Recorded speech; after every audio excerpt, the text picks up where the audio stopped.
כאשר מלך בטרם כל יציר נברא רד נשא כחפצו כל אזי מלך שמו נקרא אלוהי הוא אלוהי. Shalom, Haverim, Haverot, bienvenidos a una clase más de Tefilología. Hoy, en nuestra 12ª entrega, estaremos estudiando la verajá posterior al Shema, en este caso de la noche. El Shema, la bendición después del Shema de la mañana es un poquito diferente, aunque se maneja, como ya hemos visto, la misma tipología. Es decir, las verajot son sobre el mismo tema. Entonces tenemos la primera verajá antes del Shema, habla sobre la creación. La segunda verajá antes del Shema habla sobre la revelación, sobre la entrega de la Torá. Luego tenemos los 3 párrafos del Shema y luego tenemos la primera verajá después del Shema, tanto en la mañana como en la noche, que habla sobre la Geulá, sobre la redención. Si bien la primera verajá habla sobre el envolvimiento de Dios en el cosmos, la segunda verajá habla del envolvimiento de Dios en el texto, ¿cierto? El universo por un lado, la Torá por el otro lado, y esta tercera verajá habla del envolvimiento de Dios en la historia, que es uno de los grandes elementos teológicos y filosóficos del judaísmo. Tenemos, por decirlo así, 2 extremos, 2 paréntesis, y esta es una metáfora que ya hemos utilizado anteriormente, y es, por un lado tenemos la visión del Rambam, la visión racionalista en la que Dios se manifiesta primordialmente en la naturaleza, en el orden natural, en las estrellas, en el universo, en el orden inmutable de los astros, al menos pues dentro de nuestra muy limitada marco de referencia como seres humanos que vivimos 80 años y muchas veces menos que eso. Y en el otro lado tenemos a Rabbi Yehuda Halevi y el libro del Kuzari, donde el Kuzari dice, sí, bueno, Dios se manifiesta en la historia, pero eso no convence a nadie. Verdaderamente, donde Dios se manifiesta de una manera profunda, de una manera palpable, es en la historia. Y por supuesto, las dos son nociones judaicas. Las dos son nociones importantes en el judaísmo, pero y ninguna de las dos agota el judaísmo. ¿Ok? Ninguna de las dos agota el judaísmo. Entonces, por un lado tenemos el Dios de la historia, por el otro lado tenemos el Dios de la naturaleza, y en el judaísmo Dios, Yud Hei Vav Hei Hashem, el Kadosh Baruj Hu, es ambos, aunque para poder encasillarlos, es a veces necesario hacer una pequeña reducción. Entonces a veces hablamos más de Dios como si fuera el Dios del cosmos, o a veces hablamos más de Dios como si fuera el Dios de la historia. Javerín, ¿me escuchan? Creo que perdimos conexión. Okay. Entonces, lo que estaba diciendo es que en el judaísmo, o sea, en la filosofía judía, tenemos 2 grandes versiones. La versión del Rambam, en la que Dios se manifiesta en el cosmos. La versión de Rabbi Yehuda Halevi, en la que Dios se manifiesta en la historia. Y tenemos otra versión que es prácticamente obvia, que es que Dios se manifiesta en el texto. ¿Ok? ¿Cuál de todas es el Kadosh Baruj Hu? Pues el Kadosh Baruj Hu es todos ellos, pero a veces para poder hablar de manera correcta de Dios es necesario hacer una pequeña reducción es hacer una pequeña reducción, y a veces hablamos de Dios más como el Dios del cosmos, a veces hablamos de Dios como el Dios del texto, el Dios revelador, y a veces hablamos de Dios como el Dios de la historia. Y en nuestra tefilá nosotros tenemos esto de una manera tremendamente palpable.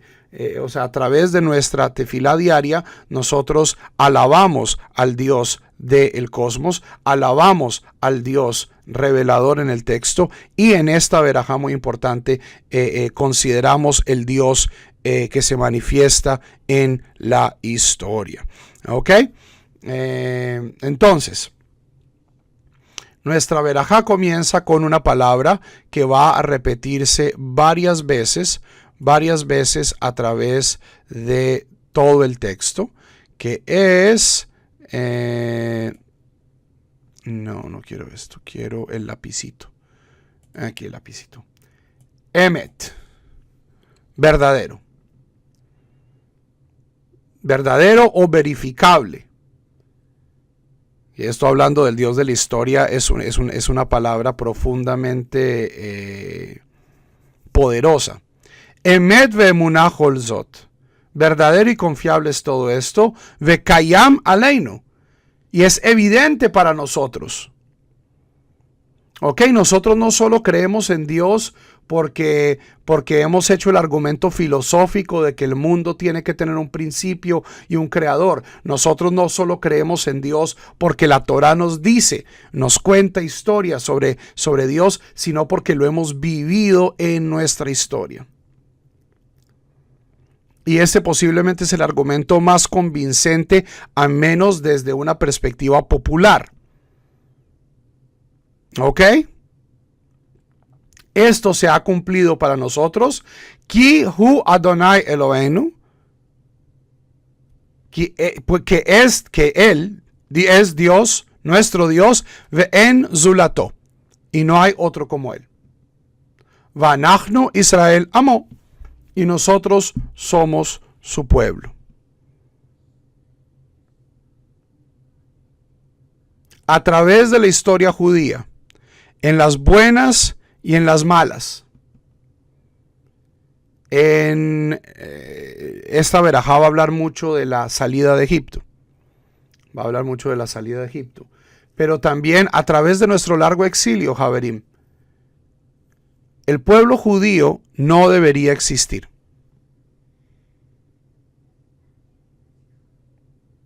Va en contra de todo lo que nosotros sabemos, y muchos de los grandes intelectuales de la historia universal han sido fascinados por este misterio de la supervivencia judía. Todos los pueblos con los que nosotros compartimos la antigüedad, los asirios, los acadios, los egipcios, los babilonios, los persas, han desaparecido. Es decir, se han transformado fundamentalmente. Los pueblos no desaparecen. La gente pues tiene hijos, y estos hijos simplemente cambian de identidad. Pero nosotros permanecemos. Y no es porque hayamos sido un pueblo con gran poder, con grandes tierras, con grandes ejércitos. Todo lo contrario. De acuerdo a las leyes de la historia, el pueblo judío debió haber desaparecido hace mucho tiempo. Y este es uno de los argumentos muy fuertes del Kusari de Rabbi Yehuda Halevi. Y es que es justamente en la historia, en la supervivencia del pueblo judío, en las malas, no solo en las buenas, ¿cierto? La intervención milagrosa en el mar de las cañas es muy, muy interesante, y pues es una gran prueba. Pero pues esto está en el pasado histórico del pueblo judío. ¿Ok? O sea, uno puede decir, bueno, tal vez nos inventamos este cuento del cruce del mar de las cañas. Pero es indudable, ante la conciencia del mundo, que al menos en los últimos 2.800, 2.500 años, ha habido un pueblo que se llama el pueblo judío, que la inmensa mayoría de los imperios que han habitado la parte del mundo donde han vivido los judíos han querido exterminarlo y no han podido. Ese es un argumento muy poderoso, que es uno de los argumentos centrales de Rabbi Yehuda Halevi. Apodeino, ¿quién es Dios? ¿Qué es lo que hace Dios? Entonces aquí vamos a describir qué cosas hace Dios para nosotros en la historia. Apodeino miad melachim, nos rescata de la mano de los reyes.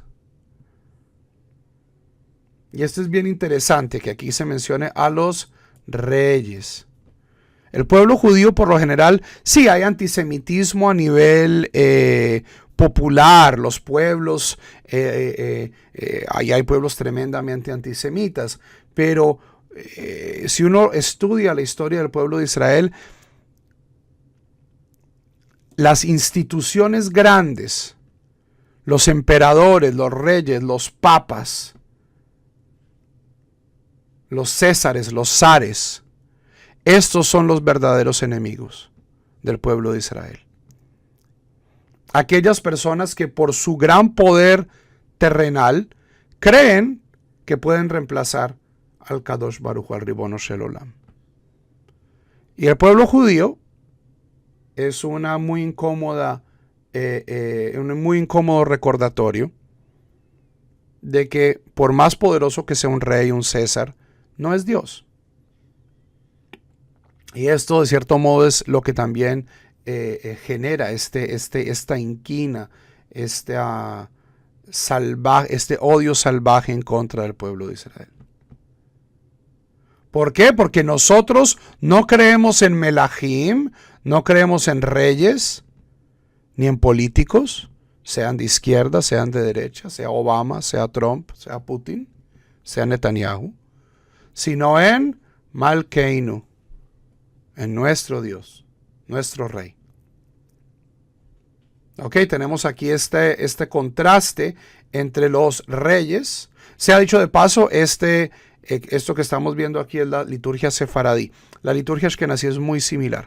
Hay pequeñas variantes, pero esta verajá, como las otras dos, es en general muy antigua y por lo tanto tiene un nosaj, una fórmula tremendamente estable. ¿Ok? Es nuestro Dios quien nos salva, quien nos redime de la mano de los déspotas.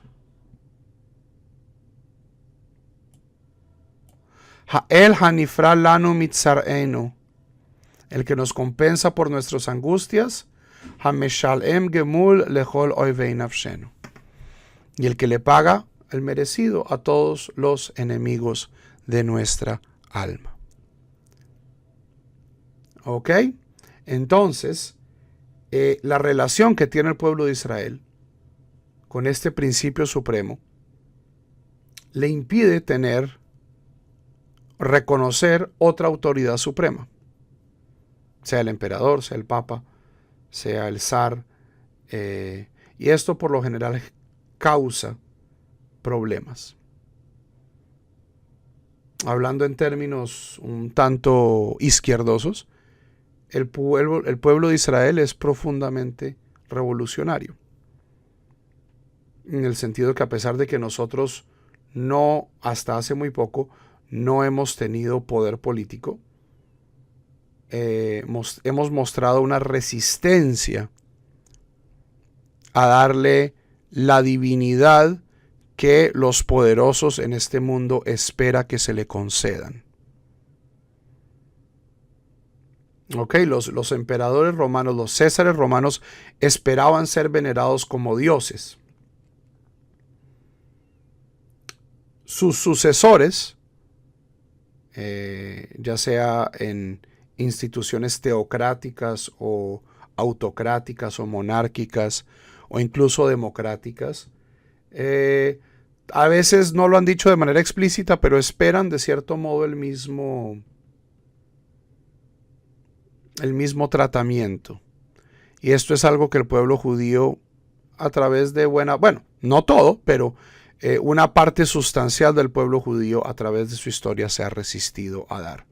Y esto ha causado profundo odio, nos ha puesto en grandes problemas, nos ha costado infinidad de vidas y eventualmente, parte del trato es que nuestra lealtad a Dios tiene que ser recompensada con Dios mismo rescatándonos, porque nadie más nos va a rescatar.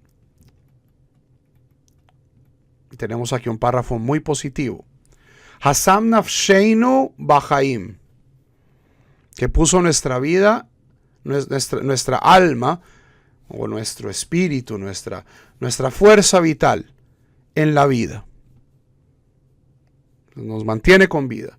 Velonatan lamot ragleinu, y no deja que nuestros pasos tambaleen, que tiemblen nuestras piernas. Hamadrijeinu albamot oyeveinu, el que nos guía por encima de las nucas de nuestros enemigos. Y no es esto en un sentido militar. O sea, esto de que un ejército judío haya derrotado es algo tremendamente reciente. Por lo general, esta verajá se cumple es cuando todos nuestros enemigos simplemente han cesado de existir. Hoy en día, turistas israelíes, turistas judíos visitan el arco de Tito, el emperador romano que se jactaba de haber destruido el templo de Jerusalén. ¿Ok? Es una estrategia muy diferente. Nosotros podemos aguantar y eventualmente caminaremos sobre las tumbas de nuestros enemigos. No porque los vayamos a matar, o sea, esto es no porque vamos a salir victoriosos. Eso tal vez, esa retórica, en mi opinión, es una retórica bastante nueva. Fruto pues de la existencia del Estado de Israel y su impresionante capacidad militar, pero no es un argumento, en mi opinión, que el pueblo judío deba acostumbrarse. Baruch Hashem, existen las fuerzas armadas, tenemos un ejército fuerte, esto no es cuestión de vergüenza, pero a veces también poner demasiada fe en ejércitos es algo que desafía al menos patrones de comportamiento y patrones de creencia judíos desde hace mucho tiempo. Vayarem karneinu al kol soneinu, y eleva nuestro cuerno sobre todos los que nos odian. Eleva nuestro cuerno sobre todos los que nos odian. Y aquí tal vez estoy tomando esta metáfora un poquito literal.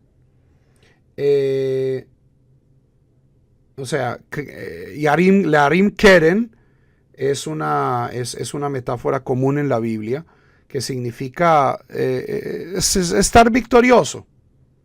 Estar victorioso, alzar el cuerno de la victoria. Pero en mi opinión,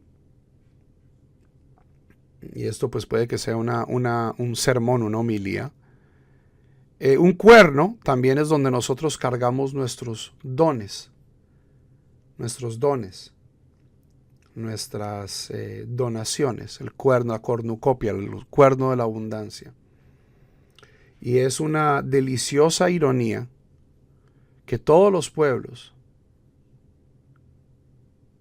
o muchos de los pueblos, que nos han odiado, que nos han perseguido, acaben dependiendo de nuestros dones.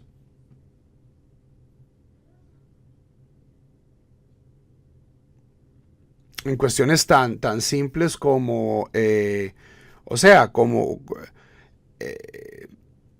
Roma, con toda su inquina, persiguió al pueblo judío para caer, para acabar en la Edad Media, aceptando las escrituras, bueno, al menos parcialmente, del pueblo judío como su forma de vida, adoptando instituciones modificadas, por cierto, pero de todos modos de las que ellos se burlaban. Tácito, el gran historiador romano, se burlaba del Shabbat, decía, estos judíos perezosos que no trabajan un día a la semana. Para que todo el mundo acabe viendo el fin de semana, ya sea en domingo, sea sábado, sea cuando sea, como un gran don. Vayaren carneino al kol soneinu. Nuestros enemigos, aquellos que nos odian, acaban beneficiándose de lo que nosotros, y no de una manera rapaz, sino acaban adoptando y adaptando e imitando nuestros dones. Qué venganza, qué victoria más magnífica y más generosa.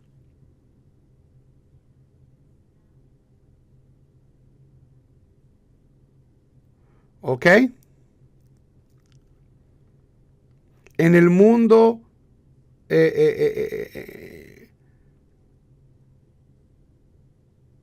no hay, en mi opinión, una venganza más poética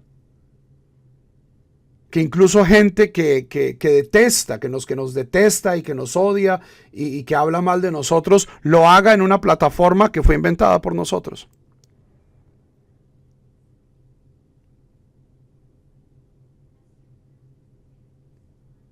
Nosotros estamos dándole al mundo cosas buenas, bendiciones, cosas que están siendo imitadas, cosas que están siendo adoptadas, cosas que están siendo utilizadas,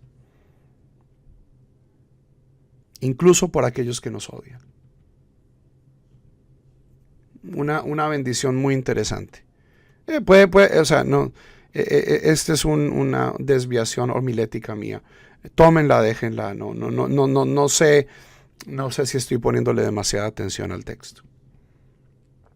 Ok, entonces aquí pasamos de hablar de un ámbito general, de cómo funciona esta relación entre Dios, los reyes y nosotros, a hablar específicamente de la experiencia de Egipto. Ha'el ha'oselanu nekama befar'ó. El Dios quiso para nosotros venganza en contra del faraón, beotot u bemofetim, con signos y milagros, portentos, signos y portentos, be'admat benei Ham, en la tierra de los hijos de Ham, en Egipto. Hamakeh be'ebrató kol bechorei Misraim, vayotzet amo Israel mitoham leherut molam.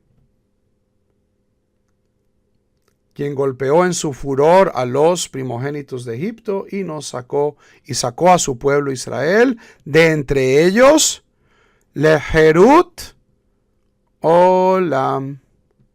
Y esta palabra es importantísima, porque es la palabra que aparece prácticamente en las 3 verajot. En la primera, olam significa mundo. Dios crea un mundo con estrellas, con constelaciones.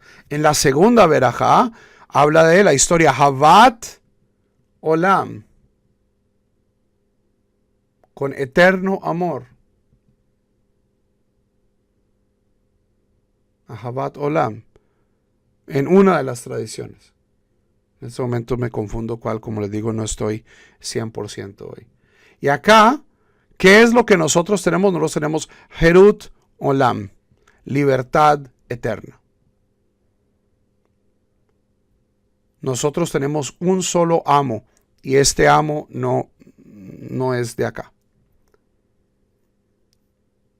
Ese es el trato con Dios. Nosotros no servimos a ningún rey en la tierra porque estamos sirviendo al Kadosh Baruj Hu.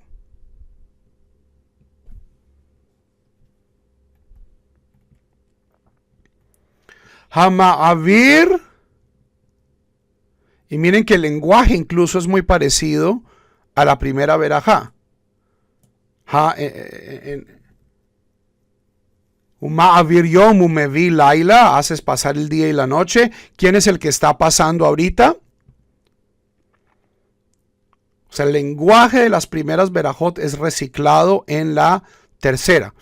Hay conexiones intrínsecas entre el lenguaje, entre la poética de la primera, la segunda y la tercera verajá.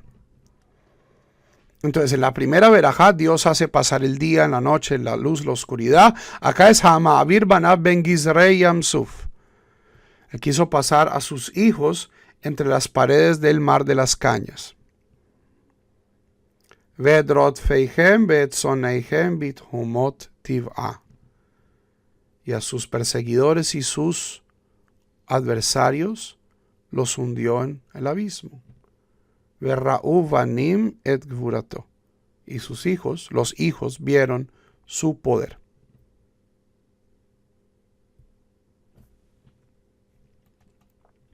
Shibehu behodu lishmo. Alabaron y agradecieron a su nombre. ¿Ok? Entonces tenemos aquí dos de las formas centrales de la tefilá. Shebach ve Hodaya. O sea, nosotros sabemos, porque el libro del Éxodo lo narra, que los israelitas pidieron cruzar el mar y el mar se abrió. Y luego de que reconocieron que se les concedió, entonces, ¿con qué responden? Con alabanza y con gratitud. Habíamos hablado varias veces en esta clase que hay tres formas centrales de tefila. Shebach, Bakashá y Hodaya. Alabanza, petición y gratitud. Wow, por favor, gracias. Y las tres forman un ciclo. Las tres forman un triángulo indisoluble, sin el cual mi vida espiritual es coja. Es coja. ¿Ok?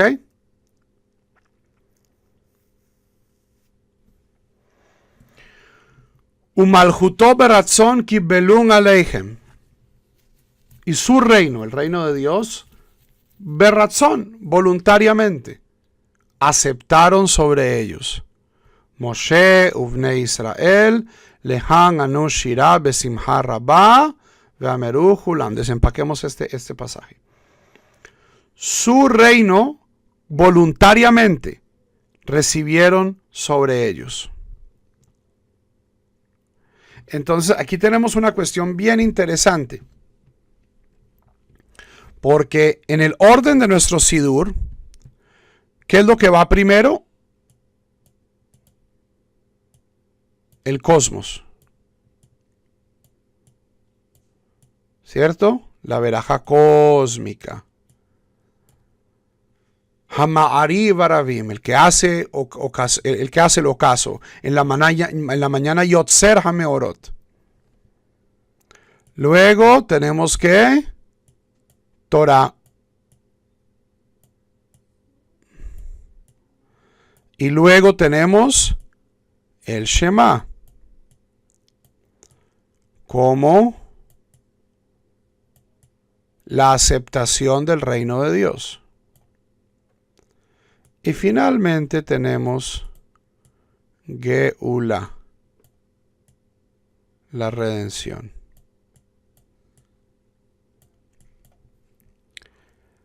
Este es el orden que nos presenta el Sidur.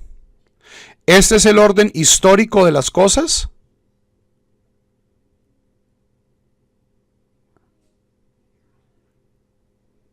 No. Este no es el orden histórico de las cosas. El orden histórico de las cosas es justamente al revés. ¿Qué es lo primero que sucede? ¿Qué es lo primero que sucede? Este es un pueblo de esclavos. Este es un pueblo que no conoce a Dios. Lo primero que ocurre históricamente es la Geulá. Dios rescata a los israelitas de Egipto y eso hace que de manera voluntaria reciban su reino. Y luego, ¿qué es lo que pasa? 44 días después, la Torá. ¿Y qué es lo que revela esta Torá? El carácter cósmico de Dios. Entonces tenemos aquí un movimiento de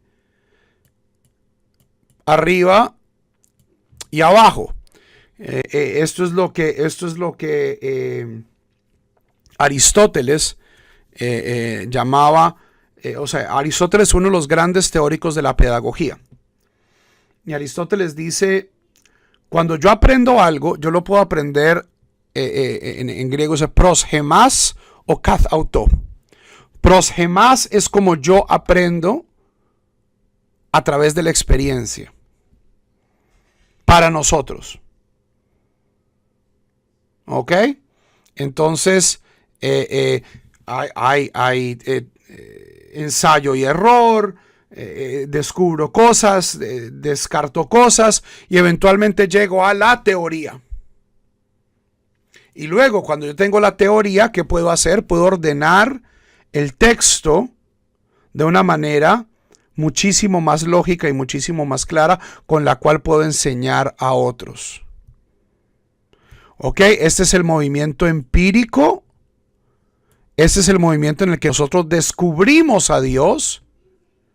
Pero, dado que nuestros ancestros ya hicieron este trabajo para nosotros, nosotros lo recibimos de una manera pedagógica en orden inverso.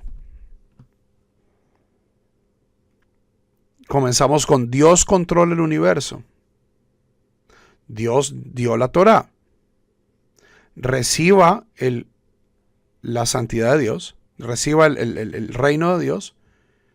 Y esto lo va y eventualmente Dios nos va a redimir. Pero así no fue descubierto esto. Fue descubierto en el orden inverso. ¿Ok? Lo cual, en mi opinión, es particularmente idealista, en el sentido de que, ¿qué es lo último que recibimos nosotros en nuestra versión del texto? La recompensa. De cierto modo, para nuestros ancestros fue fácil aceptar el reino de Dios. Fueron rescatados, cuando uno le ofrecen $1.000.000 en una canasta, pues es difícil decir que no. Pero nuestros ancestros nos dejaron tal vez la tarea un poco contraintuitiva de comenzar con un Dios tremendamente lejano, tremendamente abstracto, tremendamente, sí, un Dios plomero universal, ¿cierto? Un Dios cósmico. Y luego ir aterrizando esta idea y eventualmente ver que este Dios también está dirigiendo la historia hacia una geula. Entonces, en esta frasecita tenemos una interesante inversión del orden de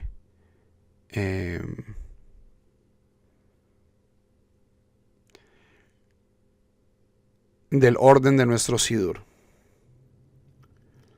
Continuamos. Moshe o Bnei Israel, tanto Moisés, que era un convencido, si Moisés no creía en su propio mensaje, muy complicado, pero también Bnei Israel, leja anu shir'a, contestaron.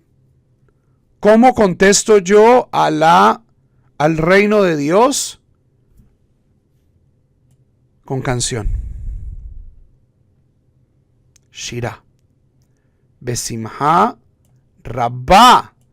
Con gran alegría. Veameru Hulam. Y dijeron todos. Todo este texto que hemos venido hasta ahora es un texto rabínico. ¿Ok? Esto es un texto rabínico.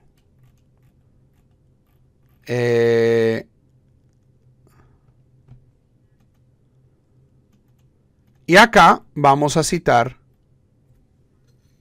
uno de los textos más importantes de la Torá, que es la canción del mar. Éxodo 15. Que es la respuesta poética del pueblo de Israel a la redención, a la salida de Egipto. Y hay dos frases de esta Shirat Hayam, de esta canción del mar, que son utilizadas a través de la liturgia, que están aquí en negrilla. Mi Hamoja Ba'elim Adonai, Mi Kamoja Nedar Bakodesh, Norá Tehilot, Mose Fele. ¿Ok? Y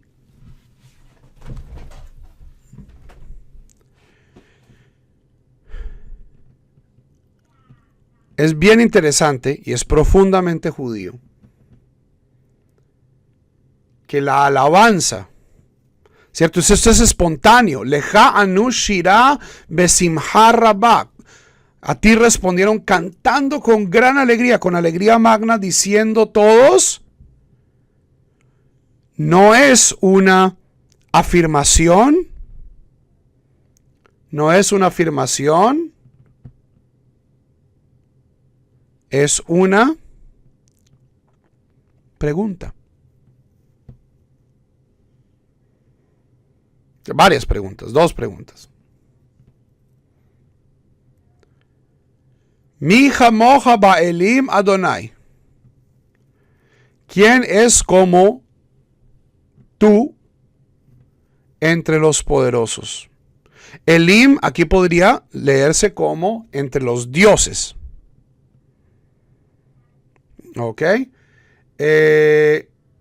Y hay gente que lee esto así. O sea, este es un texto profundamente antiguo en su forma y en su contenido. Y hay gente que dice que esto revela una etapa de creencia del pueblo de Israel donde nosotros no éramos necesariamente monoteístas, sino genoteístas, es decir, pensábamos que tal vez hay otros dioses, pero el nuestro es el mejor. Esto también se llama monolatría. No es negar la existencia de otros dioses, sino opuesto a monoteísmo, que es solo hay un Dios. Todos los demás dioses son falsos, son mentiras, no existen. La monolatría o el genoteísmo es decir, hay otros dioses, pero nosotros solo creemos en este. O solo adoramos a este Dios. Entonces hay gente que dice que este párrafo expresa un genoteísmo. En mi opinión, a pesar de que esto es posible, esto sí es una teoría históricamente plausible.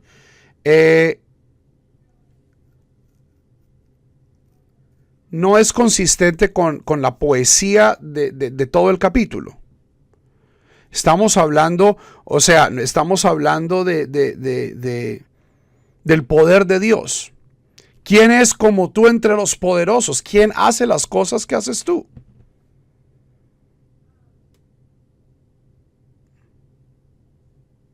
Mi Kamoja Nedar Bakodesh. ¿Quién es como tú, glorioso en santidad, en separación? Norá Tehilot, tremendo en alabanzas.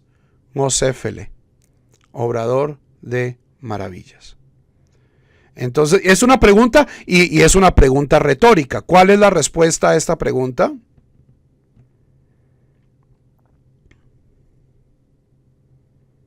¿Cuál es la respuesta a esa pregunta? Nadie.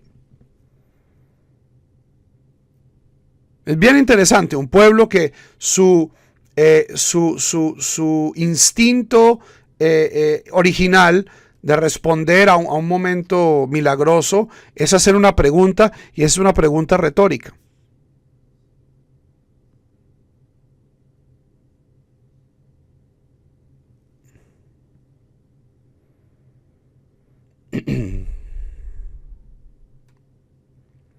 Yo no creo en Sefirot.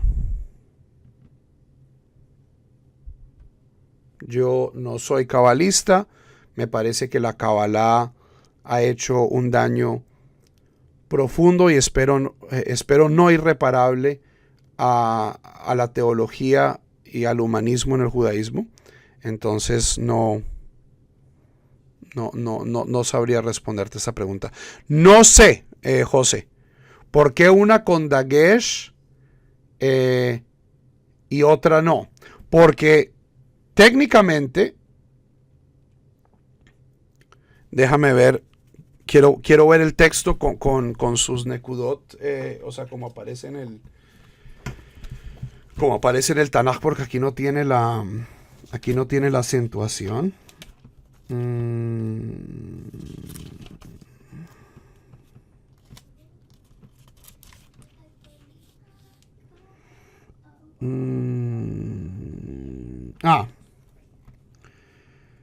Ya entiendo por qué. Si tú ves un Tanaj, impreso, esta palabra tiene un makaf, un guión, ¿ok? Y tiene un solo ta'am, que es shofar meupaj. Mi jamoja. Esto es una sola palabra. Cuando hay una vocal antes de una letra beget kefet, la letra pierde su dagesh y se vuelve rafé. Mi jamoja. Baelim Adonai. Y acá, mi tiene un ma'arij y jamoja tiene un tarja. Es decir, son dos palabras separadas y por lo tanto no hay elisión del dagesh, o sea, no se consideran una sola palabra. ¿De dónde salió esto? Esto salió de la lectura tradicional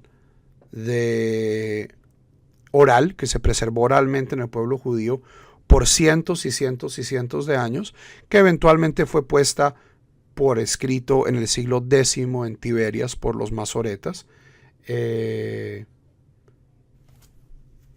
posiblemente pues obedecían a cierto ritmo, a cierta métrica antigua.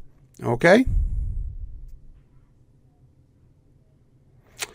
Midrashim, o sea, hay Midrashim. Es un muy buen sermón. Decir que la primera vez no tenían el agua hasta el cuello. Pero primero que todo es un sermón desde el punto de vista del pshat, del texto equivocado, porque esta canción la canta Bnei Israel ¿cuándo? ¿Cuándo canta Bnei Israel esta canción? Cuando ya han cruzado. Yashir Moshe. Cuando cruzan y ven a los egipcios muertos en el mar, entonces cantan. O sea, esta es una canción de victoria. Esta no es una canción esta no es la canción que estaban cantando cuando cruzaron el mar. Esta es la respuesta al cruce del mar. Es un buen midrash. Pero Javerot, el midrash no es verdad. Los midrashim no son la historia secreta de la Torah. ¿Qué son los midrashim? Sermones. ¿Ok? Aquellos que vieron en mi parashá de esta semana, Bereshit 5, donde hablo sobre los hijos de Caín. ¿Esto significa que yo sé algo sobre los hijos de Caín que ustedes no saben? No. Significa que estoy usando el texto de la Torah para inventarme una lectura que promueve un cierto valor. En este caso, el valor de la libertad. De decir, ustedes no están condicionados a repetir los errores de sus ancestros. Porque los hijos de Caín son hijos de Caín no significa que son malos. ¿Esto significa que yo tengo acceso a la historia secreta de los hijos de Caín? No, estoy utilizando el texto para hacer un sermón. Los midrashim son sermones. Esto desafortunadamente se le ha olvidado a los cabalistas y se le ha olvidado, bueno, a algunos cabalistas y a ciertos rabinos ortodoxos. Y es un problema que, como vimos, viene pasando desde el siglo XIII. El hijo del Rambam escribió un excelente texto que está disponible en nuestro canal de YouTube. Busquen Introducción al Midrash, son 5 clasecitas y es la visión del hijo del Rambam sobre cómo deben ser leídos los Midrashim. Y lo que él dice es, la mayoría de los Midrashim no debe ser leído de manera histórica y no debe ser leído de manera literal. Pero pues, ¿quién le hace caso al hijo del Rambam? Es solo el hijo del Rambam.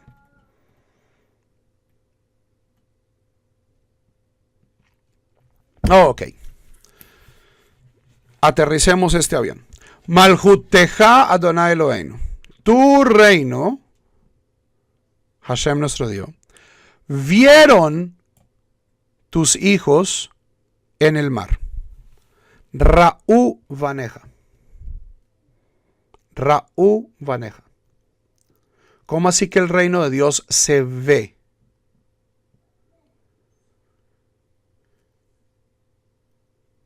Y esto es porque nosotros nos han metido el cuento de que el reino de Dios es invisible. Y esto es por influencia cristiana. Mi reino no es de este mundo, bla, bla, bla, bla, bla. O porque hemos hiper espiritualizado, ¿cierto? Todo lo que es judaísmo, todo lo que es religión, tiene que ver con almas y con espíritus y con sefirot y con cosas invisibles. Entonces el reino de Dios es una hipóstasis invisible. Javerim, el reino de Dios es visible. Es aquí y ahora. Funciona a muchos niveles. ¿Ok? El mundo cósmico, hablando de la primera y la tercera verajá, que son estos dos paréntesis que centran al judaísmo entero y a nuestro Shema, en el centro, con el Shema en el centro. O sea, es una metáfora muy plástica. Por un lado tenemos el cosmos, por el otro lado tenemos la historia. Por el cosmos no nos preocupamos, el reino de Dios es evidente en el cosmos. Todas las leyes, desde la constante electromagnética hasta la constante gravitacional, la constante de Planck, E igual mc al cuadrado, las leyes de selección natural, todo esto manifiesta, en mi opinión, de una manera tremendamente obvia, el reino de Dios sobre todo el universo. Pero hay otro sitio donde, y esto es porque en este caso Dios actúa con una fuerza causal profundamente fuerte. Los átomos no se revelan. Los átomos no tienen libre albedrío. Los agujeros negros, los positrones, los bosones, las mitocondrias, no tienen libre albedrío. Entonces, en ese caso, el reino de Dios siempre va a ser tremendamente evidente. Pero hay otro lugar donde el reino de Dios no es tan evidente, que es justamente la historia. Y esto es porque en la historia nosotros tenemos una cosa que no tenemos en la naturaleza, que es la intervención de seres problemáticos con libre albedrío. Y en este caso, el reino de Dios tiene que ser aceptado. Nos tenemos que optar por vivir en el reino de Dios. Nosotros podemos rebelarnos en contra del reino de Dios en la historia. En la naturaleza no. O sea, Javerim, por más de que nosotros nos rebelemos, eventualmente vamos a morirnos. Ya sea de cáncer, nos cae un piano encima, en un tsunami, un terremoto. A los 120 años, muy viejitos, rodeados de nuestra familia, de nuestros hijos. O sea, ahí no hay, pero nosotros podemos rebelarnos, Hasbe Shalom, en contra de el reino de Dios en la historia. ¿Por qué? Porque somos libres. Pero del mismo modo que el reino de Dios es evidente en la naturaleza y se ve en un orden, el reino de Dios en la historia también es evidente. Evidente, o sea, es algo que podemos ver. Y es cuando el mundo funciona de cierta manera. No es una cuestión mística, no es una cuestión de que las sefirot están alineadas, de que las almas de que los chakras están alineados, de que las energías están fluyendo. No. Es la sociedad, las interacciones humanas, las interacciones entre países, entre colectividades, funcionan de acuerdo a leyes de armonía, amor, respeto y Torah. O sea, ¿qué es lo que nosotros llamamos Torah? Yahad Kulam, todos juntos. Hodú, de nuevo, agradecieron. Veimlihu, Veameru, coronaron diciendo.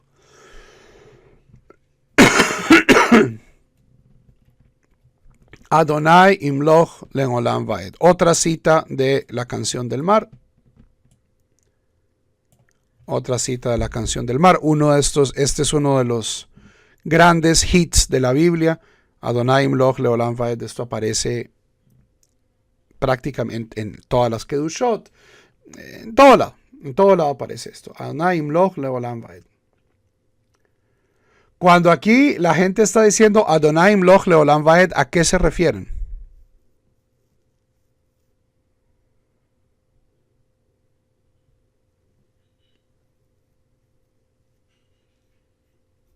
¿Qué se refieren? ¿Es, Dios va a reinar por siempre en la naturaleza? Duh. Esto es obvio.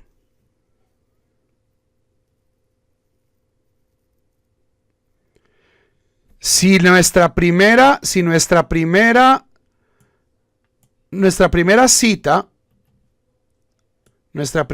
es una pregunta retórica. Nuestra segunda cita parece ser una proposición. Adonai Imloch Leolam Vaed. Adonai reinará por siempre. Pero esa no es esto, más que una proposición, más que una sentencia que puede tener valor de verdad, o sea, de falso o verdadero, es una aspiración. Nosotros queremos que Dios reine por siempre. Porque el contexto en el que está hablando esto es la historia, no es la naturaleza. Malhuteja ra'u Adonai Eloheinu baneja al hayam. Tus hijos vieron tu reino en el mar. Adonai Imloch Leolam Vaed.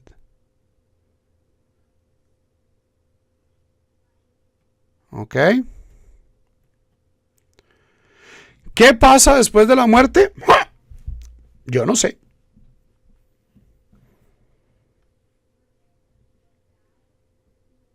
El judaísmo tiene muchas ideas sobre ello. Ninguna de ellas 100% aceptada. Posiblemente la única que tiene una aceptación prácticamente universal es que Dios se va a ocupar de nosotros. Es tremendamente vago, pero Javerim, yo llevo prácticamente 2 décadas viviendo entre judíos. Gente que ha sido judía toda la vida. Y es una de las cosas más hermosas y más liberadoras. La inmensa mayoría de los judíos no les obsesiona qué va a pasar cuando se mueran. Es algo tan liberador. Es algo tan hermoso. Y tan profundamente honesto. ¿Por qué, Javerim? Porque el texto de la Torah nos dice. Yo no sé de dónde sacan nuestros compañeros de ruta estas ideas del infierno y de que el cielo, el castigo es así y el premio es asá y esta transgresión entonces es mortal y lo manda uno a tal, o sea, es una... o sea, yo sé de dónde se lo sacó el Dante. Yo sé de dónde lo sacó Dante Alighieri cuando escribió la Divina Comedia, se lo inventó. El judaísmo es muy honesto, dice, mire, nadie ha vuelto de la muerte para contarnos cómo es. Pero nosotros confiamos de que Dios es buena papa y nos quiere y que este no es el fin. Y la mayoría de los judíos que yo conozco viven con una tranquilidad y con una paz, o sea, con toda nuestra neurosis sobre la azúcar, que la azúcar tiene que ser así de alta o así de alta, y que el arba minin tiene que ser así o asá, y pesaj y kashrut, y entonces que una gota de leche en 60 de carne y nos enloquecemos, con toda esta neurosis que puede generar la halajá. Ustedes no van a encontrar un judío muerto del susto de que se vaya al infierno.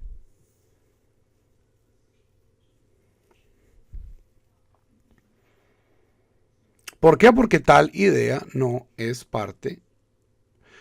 una parte consensual de nuestras escrituras.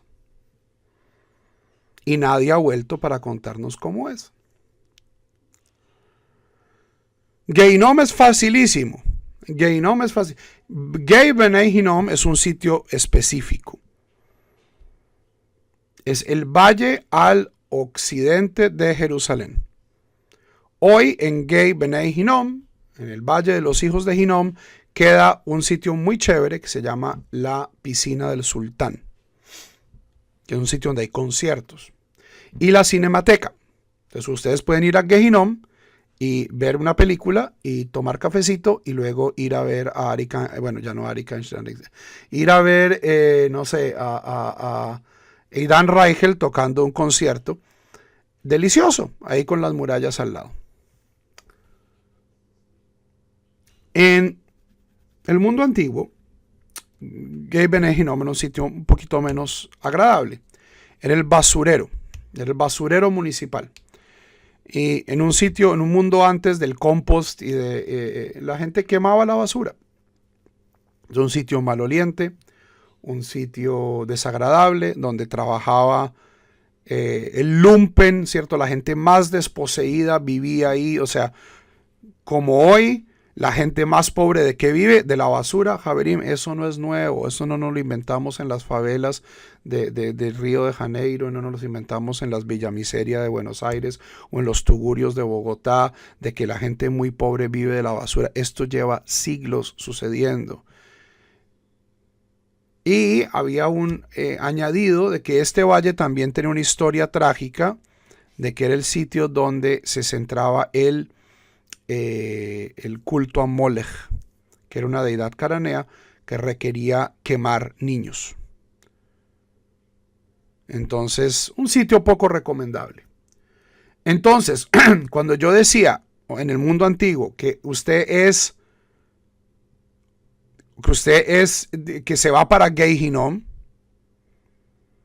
es mandar a la gente a la porra. Es mandar a la gente a un sitio desagradable. O sea, y me disculparán los Javerín porque ustedes saben que el español no es consistente con esto a través de los países. En Colombia decimos, váyase al carajo. Gei Hinnom era un sitio específico muy desagradable en el mundo antiguo, y decir que una persona era del gay, usted es basura.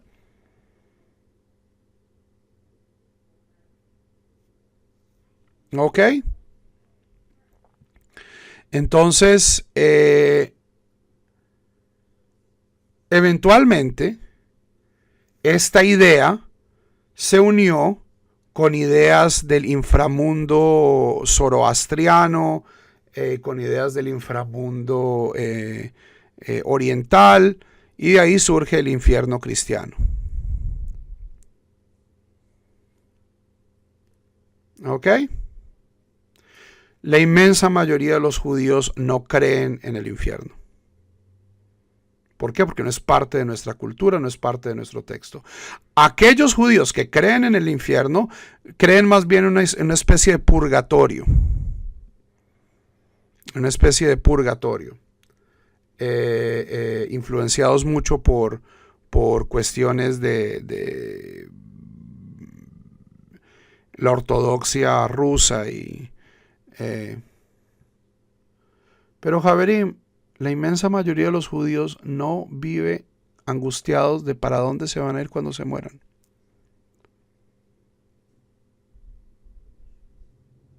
Esto, para mí, es una de las características más hermosas del judaísmo.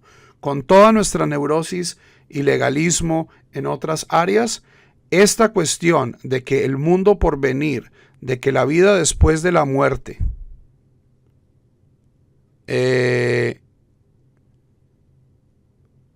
no sea el garrote y la zanahoria con el cual yo tengo que controlar a la gente, es una de las cosas más hermosas. Rubén, porque el Midrash no es verdad.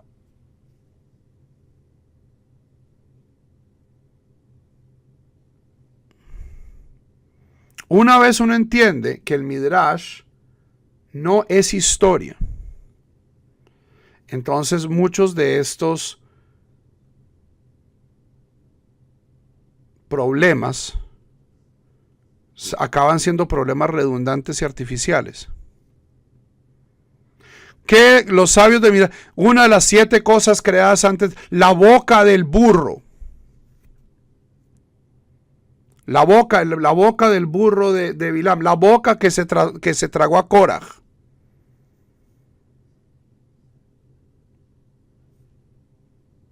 Son explicaciones textuales. Esto es una forma para los rabinos decir, queremos tratar de explicar estas cosas que desafían el orden natural y vamos entonces a decir que fueron creadas antes de la creación. ¿Eso significa que fueron creadas antes de la creación?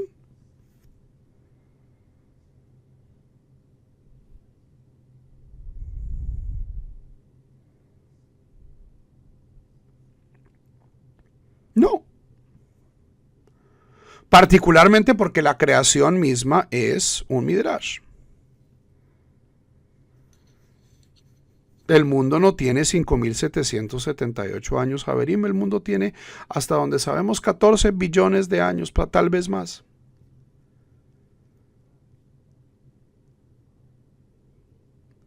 Entonces, el Midrash hay que leerlo con cuidado, porque si no, acaba uno siendo tan literalista como los evangélicos. Y esto no solía ser parte del judaísmo. Recientemente, desafortunadamente, hemos heredado muy malas mañas de nuestros vecinos. Vene Emar. Y está dicho, Kifada Adonai et Yaakov, pues rescató a Adonai a Jacob y lo redimió de la mano de aquel que es más fuerte. Entonces volvemos a nuestra idea central. El pueblo judío es un pueblo sin poder, cuya función es desafiar al poder. Y es entonces solo el poder supremo el que puede garantizar su existencia. Baruch ata Adonai Gaal Israel. Bendito eres tú, Hashem, Redentor de Israel. Javerim, estoy viendo que estoy perdiendo conectividad otra vez. Entonces no quiero torturarlos más.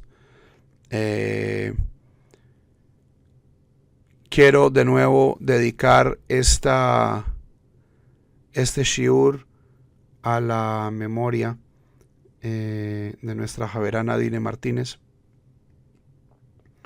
Tikva Yohevet Bat Abraham Avinu Besara Imenu Zichronal Ibrahá, que falleció hace contadas horas en Beersheba. Que Dios le dé consuelo a su familia, que su familia sea consolada entre los dolientes de Sion y Jerusalén.